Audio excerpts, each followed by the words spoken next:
राजस्थान के मुखिया अशोक गहलोत का आज जन्मदिन है, जिसे वो आदिवासियों के बीच में मना रहे हैं। अशोक गहलोत को सचिन पायलट ने जन्मदिन की बधाई दी है और भारत के प्रधानमंत्री नरेंद्र मोदी 12 मई को आबू यात्रा पर हैं। वहीं एक और खबर है, खबर में ट्विस्ट ये है कि कांग्रेस सरकार के आपदा प्रबंधन मंत्री गोविंद राम मेघवाल ने बड़ा स्टेटमेंट दिया है बजरंग दल को लेकर। तो राजस्थान में किस तरीके का सियासी घमासान चल रहा है, इस सब मुद्दों पर बात करेंगे। नमस्कार, थिंक 360 में आपका स्वागत है। आपके साथ मैं हूं पूजा और इन तमाम मुद्दों पर बातचीत करने के लिए हमारे साथ हैं लोकेंद्र किलानौत। लोकेंद्र जी, आज मुख्यमंत्री अशोक गहलोत का जन्मदिन है और वो आदिवासियों के बीच में जाकर जन्मदिन मना रहे हैं। इसको आप सियासी तौर पर कैसे देखते हैं? देखिए पूजा जी, यकीनन मुख्यमंत्री का जो ये फैसला है आदिवासियों के बीच में जन्मदिन मनाने का, यकीनन इसके सियासी मायने हैं। लेकिन सबसे बड़ी जो बात है कि मुख्यमंत्री जिस तरह से अपना जन्मदिन मनाते हैं, 72 साल के वो हो गए हैं, उनके पीछे एक लंबी राजनीतिक पारी है। राजस्थान में एक ऐसा चलन चल पड़ा है राजनेताओं के साथ में कि जब भी कोई जन्मदिन या फिर ऐसा कोई अवसर आता है और जबकि चुनावी साल है तो एक सियासी प्रदर्शन करने का एक अच्छा मौका राजनेताओं को मिल जाता है। आप वसुंधरा राजे का जन्मदिन देखिए, आप सचिन पायलट का जन्मदिन देखिए, या फिर राजेंद्र राठौड़ नेता प्रतिपक्ष ने भी अपना जन्मदिन मनाया। हालांकि उन्होंने सेवा सप्ताह नाम दिया था, लेकिन उन्होंने ब्लड डोनेशन कैंप लगा के एक बड़ा रिकॉर्ड बना लिया। अशोक गहलोत की जहां तक बात है तो वो अपने आप को गांधीवादी मूल्यों के नेता कहते हैं और जन्मदिन मनाने के मामले में कहीं ना कहीं उनके विचारों में गांधीवादी झलक देखने को मिलती है। बहुत सादगी के साथ में वो अपना जन्मदिन मनाते हैं और ऐसा ही कुछ फैसला उन्होंने आज लिया है। आज उदयपुर के झाडोल और जो तमाम आसपास की जगह, यानी कि मेवाड़ क्षेत्र का आज उनका पूरा दौरा है। अब इसको सियासी मायनों के तौर पर देखा जाए तो सबसे बड़ी बात यह है कि न केवल भाजपा कांग्रेस के लिए बल्कि भारतीय जनता पार्टी के लिए भी वो एक ऐसा प्रदेश है जहां दोनों ही राजनीतिक पार्टियां अपनी पकड़ मजबूत बनाना चाहती हैं। अशोक गहलोत का जो यहाँ पर एक सियासी एंगल है उसको थोड़ा सा पीछे से समझना पड़ेगा। गुलाबचंद कटारिया को जब असम का राज्यपाल बनाया गया तो चर्चा यही थी कि मेवाड़ में एक बड़ा वैक्यूम है और उसे सीपी जोशी के बहाने भाजपा ने पूरा कर दिया। मेवाड़ के मामले में ऐसा कहा जाता है कि राजस्थान के जो सत्ता की चाबी है वो मेवाड़ से निकलती है। भाजपा के पास में अब तक गुलाबचंद कटारिया एक बड़े छत्रप थे जो पूरे मेवाड़ की राजनीति को बड़े स्तर पर प्रभावित करते थे। उसके बाद में सीपी जोशी ने अब उस जगह को ले लिया है। सीपी जोशी लगातार मेवाड़ में भी उनके पिछले दौरे हुए हैं, या फिर मेवाड़ से लगते ही हाड़ौती प्रदेश में वसुंधरा राजे एक मजबूत छत्रप हैं। अशोक गहलोत के साथ में जो सियासी एंगल जुड़ा हुआ है कि वो जो क्षेत्र है वहां कुछ अशांति लगातार महसूस की जा रही है। बाबूलाल कटारा की जो पूरा मामला चल रहा है, आरपीएससी पेपर लीक वाले प्रकरण में जिस तरह से बाबूलाल कटारा लपेटे गए हैं, वो भी इसमें एक बड़ा एंगल जहां तक मुझे लगता है। मेवाड़ में या फिर आदिवासी बहुल्य इलाकों में राजकुमार रौंत लगातार जिस तरह से प्रभावशाली होते जा रहे हैं और यही वो प्रदेश है जहां से भील प्रदेश बनाने की मांगे भी कई बार उठती रही है विधानसभा में। मतलब एक आदिवासी टेररिज्म वाला बात नहीं, आप देखिए कि राजकुमार रौत का पिछले विधानसभा सत्र में एक बड़ा स्टेटमेंट था कि जो भील बाहुल्य इलाका है उसको धर्म की प्रयोगशाला बना दिया है। बीजेपी और कांग्रेस दोनों पर उनका आरोप था। तो राजकुमार रौत वहां लगातार एक पॉपुलर फेस बनते जा रहे हैं और उनकी जो पार्टी है बीटीपी, अब उसकी जो महत्वाकांक्षाएं हैं आने वाले चुनाव में वो खुलकर सामने आने लगी है। अगर बीटीपी से जुड़कर आदिवासी वोट बैंक कांग्रेस से खिसकता है तो ये कांग्रेस के लिए एक बहुत बड़ा नुकसान होगा। फिर दूसरा, बाबूलाल कटारा की आरपीएससी में जिस तरह से नियुक्ति हुई तो उसे एक उसी एंगल से देखा जा रहा था कि एक वहां एक भर्ती को लेकर बड़ा आंदोलन हुआ डूंगरपुर में और उस इलाके को साधने के लिए बाबूलाल कटारा को आरपीएससी भेजा गया। लेकिन उनका एक मामला दूसरी तरह का बन गया कि पेपर लीक प्रकरण में उनकी गिरफ्तारी हो गई। तो वहां से कांग्रेस को लग रहा है कि शायद एक बड़ा डैमेज इस क्षेत्र से नुकसान हो सकता है। एक बड़ा डैमेज कांग्रेस को नुकसान होने का बड़ा डर है, क्योंकि कांग्रेस के पास में उस क्षेत्र में फिलहाल कोई बहुत बड़ा छत्रप नहीं है। सीपी जोशी विधानसभा अध्यक्ष हैं, एक संवैधानिक पद पर हैं, तो वो उस तरह की ऑन कैमरा इस तरह की गतिविधियां नहीं कर सकते। तो एक तरफ बाबूलाल कटारा का एंगल है कि बाबूलाल कटारा जिस तरह से आरपीएससी से चर्चा है कि शायद उनका जल्दी आरपीएससी से उनकी बर्खास्तगी हो जाए। दूसरा बीटीपी एक बड़ी ताकत के रूप में वहां उभर रही है। राजकुमार रौत, क्योंकि आदिवासी जो समुदाय है वो कांग्रेस का परंपरागत वोट बैंक है। भाजपा वहां कांग्रेस से पिछले चुनाव को अगर देखा जाए तो काफी मजबूत है। सीपी जोशी ने मेवाड़ की बागडोर को पूरी तरह से संभाल लिया है।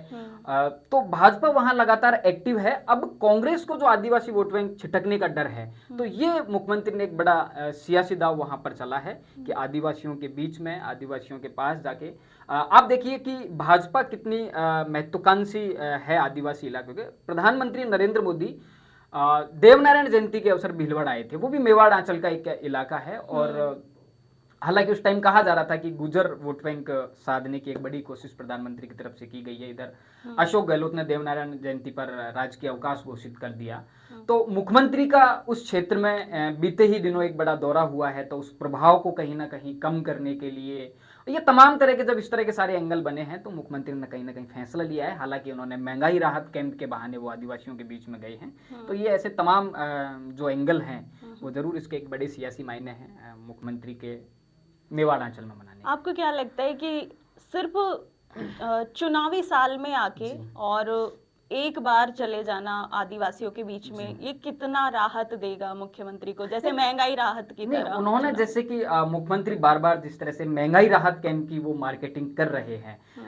कर्नाटक वो प्रचार के लिए गए तो वहां भी उनके जुबान से बार बार महंगाई राहत कैंप निकला। अब तो यहाँ तक कि सचिन पायलट से संबंधित भी उनसे कोई सवाल किया जाता है तो उनकी जुबान से महंगाई राहत कैंप निकलता है। एक पत्रकार ने उनसे सवाल किया कि सचिन पायलट को लेकर जब सवाल दागा तो उन्होंने कहा कि फिलहाल जो हमारा ध्यान है वो महंगाई राहत कैंप की तरफ है और जो 10 सूत्रीय कार्यक्रम पर वो काम कर रहे हैं। खैर महंगाई राहत कैंप को लेकर एक दावा यह भी किया है कि जो उनका मिशन 2030 है, ये खैर तमाम तरह की बातें हैं जिसकी मार्केटिंग में मुख्यमंत्री लगातार लगे हुए हैं। एक चुनावी साल का जो मुद्दा ये है, मैंने आपको जैसे कि पहले भी बताया था कि उस इलाके में एक गहरा असंतोष है और यहाँ तक कि कुछ मीडिया रिपोर्ट्स ये भी कहती हैं कि उस क्षेत्र में धीरे धीरे जो नक्सलवाद है, नक्सलवाद की जो आहट है, जो सुगबुगाहट है, विधानसभा में भी ये मुद्दा उठा और कुछ मीडिया रिपोर्ट्स भी इस तरह का दावा करती हैं कि वहां लगातार इस तरह की गतिविधियां हो रही हैं और ये महसूस किया जा रहा है कि नक्सलवाद वहां पर पनप रहा है या फिर वहां से एंट्री लेने की कोशिश राजस्थान में कर रहा है। तो ऐसे तमाम कारण है उन्हें साधने की मुख्यमंत्री। अच्छा, एक और बात, जो सचिन पायलट काफी समय से दोनों में मनमुटाव चल रहा था, मतलब पब्लिकली ऐसा शो हो रहा था, मीडिया में भी ये चीजें शो हो रही थी। पायलट ने अलग से एक अनशन किया था सरकार के खिलाफ।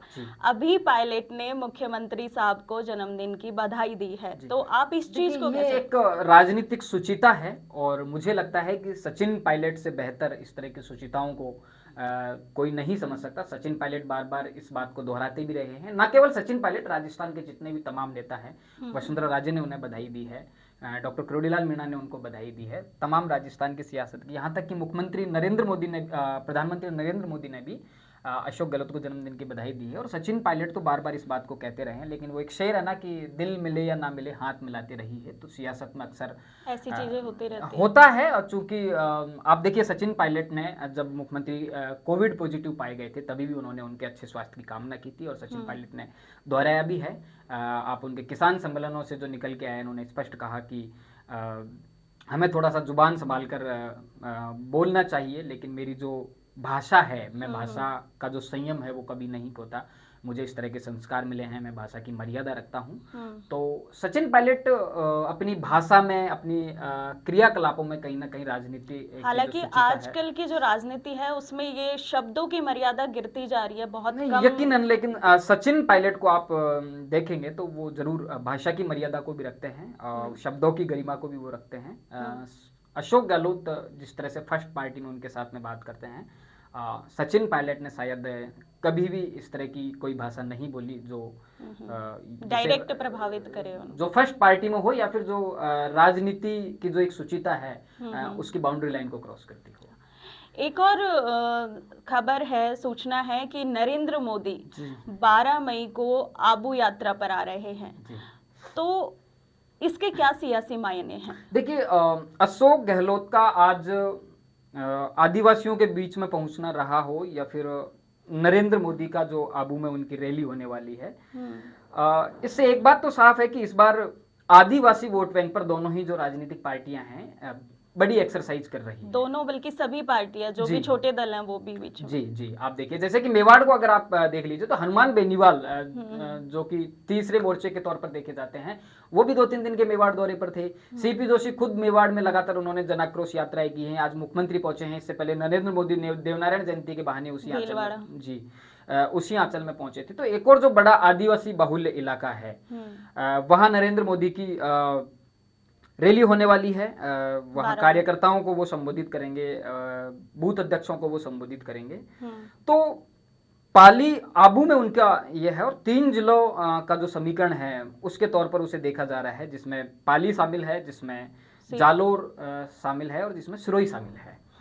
इन तीनों ही जिलों को अगर देखा जाए तो यहाँ भाजपा सबसे ज्यादा मजबूत है। यहाँ की जो 14 जो विधानसभा सीटें हैं, तो 11 पर भाजपा फिलहाल काबिज है और कांग्रेस वहां पर बहुत ज्यादा कमजोर है। तो यहां पर यही एंगल भारतीय जनता पार्टी का हो सकता है कि जो परफॉर्मेंस पिछले चुनाव में भारतीय जनता पार्टी की थी, उसी परफॉर्मेंस को लगातार यहां पर कंटिन्यू किया जाए या फिर और ज्यादा अप्रोच किया जाए। वो एक बड़ा एंगल है। सिरोही में एक बड़ा आदिवासी समुदाय है, तो उनके बीच में फिर दूसरा एक सबसे बड़ा जो कारण है, ये जो पूरा इलाका है वो गुजरात से लगता हुआ इलाका है। नरेंद्र मोदी खुद गुजरात से आते हैं। वहां की जो आबो हवा है जालोर, सिरोही, पाली की, वहां की आबो हवा में गुजरात की खुशबू को महसूस किया जाता है। बिल्कुल सीमावर्ती इलाका है, गुजराती भाषा को समझा जाता है। बड़ी संख्या में लोग रोजगार के लिए गुजरात पलायन करते हैं, तो वो गुजरात से सटा हुआ, गुजरात से प्रभावित इलाका है। तो वही नरेंद्र मोदी की जो एक रैली है वहां पर 12 मई को होने वाली है, तो एक बड़ा जो मास्टर स्ट्रोक जिसे कहें कि उसी परफॉर्मेंस को कंटिन्यू करने के लिए। फिर दूसरा कारण यह भी है कि भारतीय जनता पार्टी के पास में उस क्षेत्र में फिलहाल कोई बड़ा छत्रप भी नहीं है। ये एक सबसे बड़ी बात है। हालांकि ज्ञानचंद पारख पाली से हैं, लगातार विधायक हैं, लेकिन बाकी की सीटों पर प्रभाव नहीं डालते। ओटाराम देवासी हैं उसी इलाके से, लेकिन पिछला चुनाव हार गए, तो बाकी की सीटों को प्रभावित नहीं करते। जोगेश्वर गर्ग जालोर से हैं, लेकिन बहुत सीनियर नेता हैं, लेकिन ऐसा कहा जाता है कि कोई बहुत ज्यादा प्रभाव लेफ्ट राइट की सीटों पर उनका नहीं है। तो उसी परफॉर्मेंस को कंटिन्यू करने के लिए कहीं ना कहीं कार्यकर्ताओं में एक बार से जोश भरा जाए, कार्यकर्ताओं के जो ऊर्जा है उसमें नई जान फूकी जाए, तो उसके लिए शायद नरेंद्र मोदी आबू आ रहे हैं। आपको क्या लगता है, चाहे फिर मुख्यमंत्री अशोक गहलोत हो या नरेंद्र मोदी, दोनों आदिवासी वोट बैंक को कितना कन्वर्ट कर पाएंगे अपनी पार्टी के लिए? देखिए, एक्सरसाइज दोनों पार्टी की है। आदिवासी समुदाय जो मुख्य रूप से है वो कांग्रेस से जुड़ा रहा है या फिर कांग्रेस से जुड़ाव महसूस करता है, लेकिन भारतीय जनता पार्टी की जो एक्सरसाइज है, ना केवल आदिवासी बल्कि ये भी एक्सरसाइज है कि जो दलित वर्ग है, राजस्थान में मेघवाल समाज है, दूसरे और जो समाज है, वो भी भारतीय जनता पार्टी की विचारधारा से जुड़े, और इसके लिए एक बड़ी एक्सरसाइज भारतीय जनता पार्टी में लगातार चल रही है। कांग्रेस के सामने कुछ चुनौतियां जरूर है। जैसे कि मेवाड़ की बात की, तो मेवाड़ में भारतीय जनता पार्टी बहुत ज्यादा मजबूत है। इस क्षेत्र की बात की, जालोर, पाली, सिरोही, यहाँ पर जो परफॉर्मेंस भारतीय जनता पार्टी की है पिछले चुनाव में, वो कांग्रेस से बहुत ज्यादा अच्छी है। संयम लोढ़ा मुख्यमंत्री के एक बड़े वकील वहां माने जाते हैं, आदिवासियों में उनकी पकड़ भी है, लेकिन पिछला चुनाव वो निर्दलीय जीते। तो कुल मिला के बात वही है कि राजकुमार रौत और बीटीपी का एंगल क्या रहता है इस चुनाव में, वागड़ क्षेत्र में और मेवाड़ क्षेत्र में, ये बहुत ज्यादा डिपेंड करेगा कि किस पार्टी को कितना सियासी फायदा आदिवासी समुदाय का होगा। क्योंकि बीटीपी की कोशिश है कि जो उसका दायरा है वो मेवाड़ क्षेत्र में लगातार बढ़े। और आप देखिए कि राजकुमार जो रौत है वो न केवल भाजपा, कांग्रेस पर भी जब उन्हें हमला बोलने लगता है कि अब कांग्रेस पर हमला बोलना चाहिए, तो कांग्रेस पर भी हमला बोल देते हैं। विधानसभा में उन्होंने जो बयान दिया, उन्होंने न केवल भाजपा को घेरा, उन्होंने कांग्रेस पर भी आरोप लगाया। सचिन पायलट और अशोक गहलोत का जो पूरा एक मामला हुआ था मानेसर होटल में, जो बगावत के जैसी जो स्थितियां बनी थी, एक राजनीतिक उठापटक हुई थी, उसमें राजकुमार रौत खासे मुखर रहे थे। तो बीटीपी जो मूलतः ट्राइबल एरिया की पार्टी है, तो वो कहाँ तक अपना दायरा बढ़ा पाती है ये बड़े स्तर पर। हालांकि गणेश गोगरा हैं, वो विधानसभा में काफी उन्होंने जी, वो मुख्यमंत्री के बड़े सिपाही हैं। इस बार भी उन्होंने जब फीडबैक कार्यक्रम में जब मीडिया को उन्होंने बाइट दी तो उन्होंने स्पष्ट कहा कि मैं अशोक गहलोत के लिए पूरी तरह से वफादार हूं और अशोक गहलोत के लिए उन्होंने समर्थन करूंगा, निष्ठा है उनकी, उसका उन्होंने खुले तौर पर उसको जाहिर किया था। जैसे कि एक और विधायक हैं, वहीं से आते हैं, बागड़ क्षेत्र से आते हैं, मीणा, मैं उनका नाम मिस कर रहा हूं, उन्होंने स्पष्ट कहा कि मेरी जो निष्ठा है वो, तो ये बात तय है कि जितने भी आदिवासी समुदाय के जो विधायक हैं फिलहाल वो अशोक गहलोत के साथ में जुड़े हुए हैं। लेकिन ये सियासत का खेल है, कब कौन किधर चला जाए, बिल्कुल। एक और बड़ी खबर आ रही है कि जो कांग्रेस सरकार के आपदा प्रबंधन मंत्री हैं गोविंद राम मेघवाल, उनका बड़ा स्टेटमेंट आया है बजरंग दल को लेकर, बजरंग दल को राजस्थान में बैन करने को लेकर, और इसी पे अशोक गहलोत ने भी अपना स्टेटमेंट दिया है जो कर्नाटक के घोषणा पत्र में है। आप इस चीज को देखिए, अशोक गहलोत और गोविंद राम मेघवाल दोनों के बयानों में काफी डिफरेंट है। अशोक गहलोत ने इस पूरे मुद्दे को भाजपा पर ट्रांसफर कर दिया। उन्होंने ये नहीं कहा कि आरएसएस को बैन किया जाएगा, उन्होंने कहा है कि भाजपा धर्म पर राजनीति करती है, राम पर राजनीति करती है। लेकिन गोविंद राम मेघवाल इससे कहीं ज्यादा आगे बढ़ गए। गोविंद राम मेघवाल ने सीधा बजरंग दल को बैन करने की बात कही है। उन्होंने वल्लभ भाई पटेल का भी जिक्र किया, आरएसएस का भी जिक्र किया कि आरएसएस को बैन कर दिया था सरदार वल्लभ भाई पटेल ने। अब देखिए, राजस्थान के दरअसल यह जो मुद्दा है कर्नाटक कांग्रेस के घोषणा पत्र में शामिल है कि अगर कर्नाटक में कांग्रेस की सरकार बनेगी तो बजरंग दल को बैन किया जाएगा। लेकिन राजस्थान की जो योजनाएं हैं वो कर्नाटक के घोषणा पत्र में शामिल है। राजस्थान में जो अशोक गहलोत सरकार ने योजनाएं चलाई हैं वो वहां के घोषणा पत्र में शामिल हैं। और हम बार बार विश्लेषण में ये डिस्कस करते रहे थे कि कर्नाटक से आने वाली जो आबो हवा है, जो हवाएं हैं, वो राजस्थान के चुनाव को बड़े स्तर पर प्रभावित करने वाली हैं। और उसका जो एक छोटा सा सैंपल है वो गोविंद राम मेघवाल का बयान है, क्योंकि राजस्थान की योजनाएं वहां के घोषणा पत्र में शामिल है। अब वहां का जो घोषणा पत्र है कि बजरंग दल को बैन किया जाएगा, तो उसकी चर्चा अब राजस्थान में होने लगी और ऐसा बयान आज गोविंद राम मेघवाल ने दे दिया है। लेकिन कर्नाटक और राजस्थान की जो स्थितियां हैं वो इस मुद्दे को लेकर दोनों में काफी ज्यादा डिफरेंस है। वो डिफरेंस कैसे है कि भारतीय जनता पार्टी डेफिनेटली यही चाहती है कि उन्हें कोई ऐसी शॉर्ट पिच बॉल मिले जिस पर वो खेल सके। सीपी जोशी की आप जन आक्रोश जो यात्राएं निकाल रही है भाजपा, उसमें आप सीपी जोशी के पूरे भाषणों को पढ़िए। भाजपा यकीनन इसी कोशिश में है कि कुछ ऐसा मुद्दा आए कि उसको वो रंग दिया जा सके। उन्होंने जयपुर ब्लास्ट केस को मुद्दा बना लिया। सीपी जोशी बार बार जन आक्रोश रैलियों में कहते रहे हैं कि कमजोर पैरवी सरकार ने किसको खुश करने के लिए की। उन्होंने करौली में जो दंगे हुए थे उसको मुद्दा बना रखा है, जोधपुर में जो मामला हुआ उसको मुद्दा बना रखा है। न केवल सीपी जोशी, भाजपा के जितने भी नेता हैं, अशोक गजेंद्र सिंह शेखावत, इस मुद्दे पर उनके काफी भाषण सुने जा सकते हैं। तो इस तरह के जो मुद्दे हैं, इस तरह के मुद्दों के इंतजार में भाजपा यकीनन रहती है। और अगर ये मुद्दा राजस्थान में कांग्रेस की तरफ से परोसा जाएगा तो मुझे लगता है कि भारतीय जनता पार्टी इसको बहुत अच्छी तरीके से पेश करेगी, इसको भुनाना जानती है। और आप जनाक्रोश यात्राओं में देखिए, भारतीय जनता पार्टी के नेताओं के भाषण देखिए कि रामनवमी पर जो जुलूस है, किसे खुश करने के लिए उन पर बैन लगाया जाता है। डीजे पर जो गाने हैं, कौन से गाने चलेंगे, ये सरकार तय करती है। तो चुनाव से पहले भाजपा की ये पूरी कोशिश है कि इस तरह के कुछ मुद्दे यकीनन हाथ, और वो जो एक छोटी सी कोशिश है यकीनन गोविंद राम मेघवाल ने। और इसीलिए मैं कह रहा था कि अशोक गहलोत और गोविंद राम मेघवाल के बयानों में थोड़ा सा फर्क है। अशोक गहलोत ने ऐसा कोई मौका नहीं दिया है कि मुद्दा बनाया जा सके।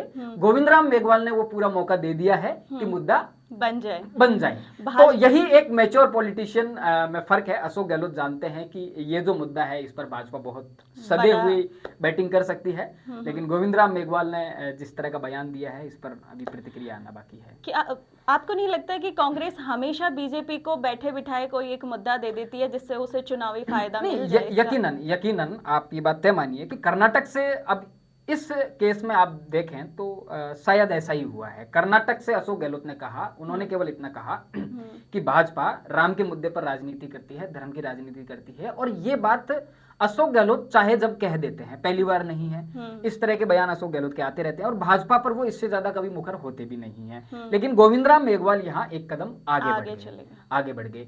तो ये तय बात है, भाजपा को जिस तरह के मुद्दों का इंतजार होता है और जिस तरह के मुद्दे भाजपा को सूट करते हैं, वो मुद्दे कांग्रेस दे देती है उनको पहले से। जी।